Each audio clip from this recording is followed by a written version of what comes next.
Welcome. My name's Camille, I'm 56, and we're going to do full face makeup today. But first, I have a really important question I need you to help me with today. What does aging gracefully mean to you? Now, I'll explain a little while later why I'm asking this. Let's get started. First, I applied a little extra moisture under my eyes. To keep my makeup from creasing up, I'm going to take my damp beauty blender and I'm going to spray it with a little bit of setting spray. Then I'm going to grab my foundation, which today I'm using Makeup by Mario, and I'm going to dip it in there and then begin to apply. I've been trying this Surreal Skin foundation by Mario for a couple of weeks now so that I could report and tell you exactly what I thought of it. So here goes. It's a luminous foundation, it's buildable, it feels nice on the skin, it's very light. There are a lot of colors to choose from. They do offer a shade finder on their website, and I definitely give it a thumbs up for mature skin. On the downside, it's $42, which is out of a lot of people's budget, but you do get a lot of bang for your buck because you get a huge bottle. Let's move on to lips. First, I'm going to prime around my lips with my Urban Decay clear lip liner. This is going to provide a barrier around my lips so that when I apply my lipstick, it doesn't bleed all over. Pretty much any clear lip liner will do about the same thing, and you can actually use it on top of your lips as well as a lip primer. And for those of you who like to use a colored lip liner, you can definitely use that in combination with this. Next, I'm going to apply my lip color. This one is called No Limit. It's by Embellish Beauty. And I personally like to go ahead and get the color on there as quickly as possible. And then once I have the majority of the color on, then I go back in and tweak things a little bit. So on the outer 1/3 of my bottom lip, I'm going to extend that color a little bit and just overline with it to give the illusion of having a larger lip. And on top, I just want to increase the volume right where I put that mark. Now that's where I feel like I need volume. Your lips may be completely different. A lot of people feel like they look like a clown or they're too fakey when they overline their lips. But the thing is, you don't have to overline your entire lip. Just overlining one little area can make a huge difference. If you've got really thin lips and you feel like you can't wear lipstick, I want you to opt for a very light colored lip gloss that has a little shimmer or sparkle in it. The lighter color will actually make your lips look a little bit bigger, and the shimmery, glittery part will actually draw some attention to your lips. And no, you're not too old for lip gloss. And no, you're not too old for sparkly lip gloss. And I'm going to go off in a different direction for just a moment because I want to go back to aging, ageism, and what it means to age gracefully. And here's why I'm stuck on this morning. Someone left me the following message. It was, which looks worse? Aging or trying to hide it? Now, it's important to know I don't let these things bother me because I've had every insult you can ever imagine on social media. The thing that bothers me is that it shows the temperature of the climate that we live in.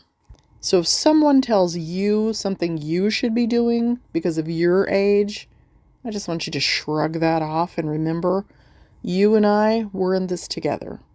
We make the rules for us, nobody else. Nobody tells us what we do at a certain age, what we wear at a certain age, or how we do anything. Nobody puts baby in the corner. We'll come back to this, but let's talk about some eyeshadow for a minute. I'm using the MAC Cosmetics eyeshadow palette called Semi-Sweet x9.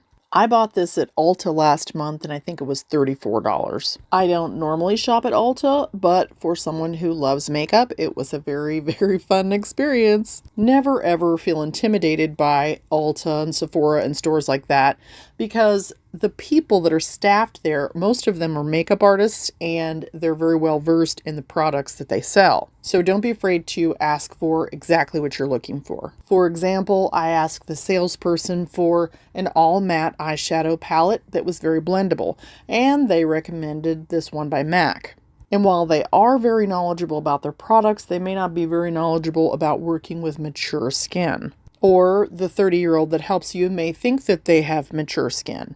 Just keep your receipts is all I'm saying. And I truly was surprised by the blendability of this palette. And for that reason, it has my stamp of approval. I approve, I approve, I approve. The brush that I'm using, oddly enough, is doing a magnificent job, although it's not an eyeshadow brush at all.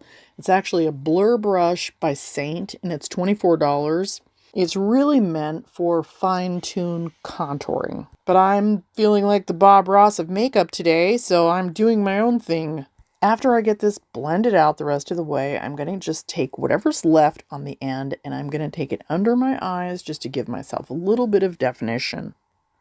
Then I'll take that lightest color, and what I'm going to do is apply it where I want my eye to appear larger. I don't have much of a movable lid, so I'm going to apply it strategically on the inner side, but also toward the middle. Remember, light colors bring things forward and make them larger. Dark colors make them recede and make them look smaller. Coming up in just a moment, we're going to do eyeliner that's perfect for hooded eyes, and then we're also going to do some false lashes.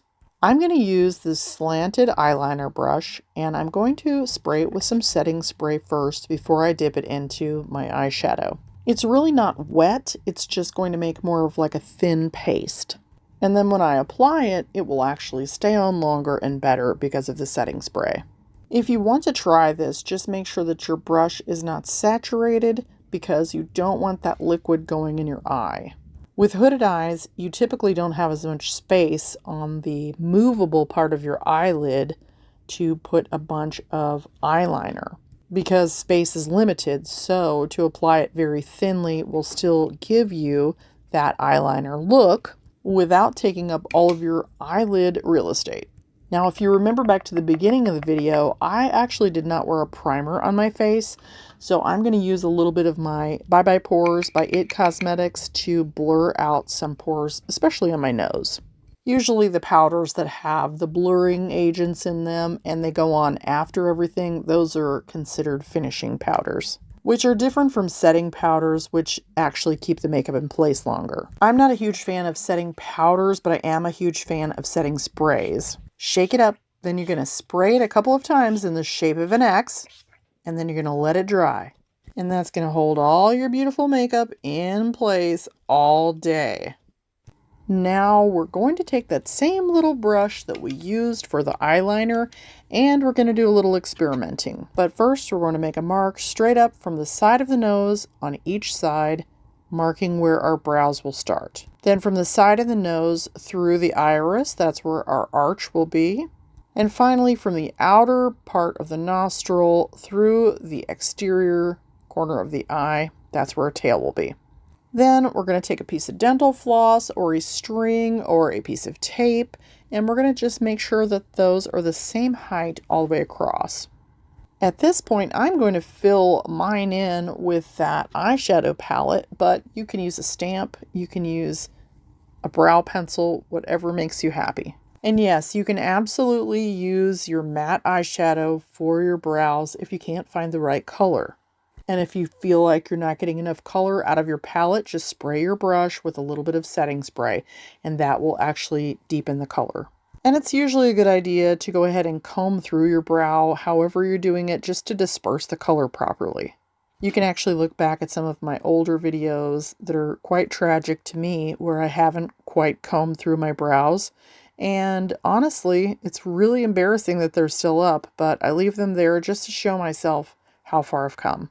And if you've known me for a minute or two, you know that I'm passionate about eyebrows and that I'm passionate about helping as many people as I can get the brows that they want. Let's wrap this video up with some awesome lashes by Kiss. These are press-on lashes that I got at Walmart. All you do is take each section and place it under your natural lashes. Place them at the base of your lash next to your waterline, and then just take your finger and push up a little bit. Once they are under, you're going to take the little tool that comes in the kit and you're going to squish your lashes together with those false lashes. This is going to create a secure bond. These are very much like the Falscara lashes, except each little wisp is pre-glued in this set. And I'm going to really try to make these lashes look like they're really mine by adding a little bit of my MAC mascara on top. And I'm not going all the way to the base of the lash, I'm just pretty much hitting the middle and the tips. Then we're going to whip up a homemade eye brightener that's just made from primer and concealer. This is just the Maybelline Master Prime Primer and the Maybelline 30-Hour Concealer mixed together. Sprayed my brush with a little bit of setting spray, mixing it together, and then applying that brightener. Then with a damp beauty blender, you're going to go in and just gently pat, pat, pat until that just looks like your beautiful skin. I hope if you gain something from this video that you'll follow me for more. For those of you who want to know how to take these lashes off, hang around for just a second. To remove glued lashes, you want to get waterproof makeup remover and apply it to a cotton pad. Apply the cotton pad to your eye and hold it there for about 15 seconds, allowing the glue to soften up. Then gently wipe away or peel away the lash. Clean any remaining glue with the remover, and now you're ready to wash your face.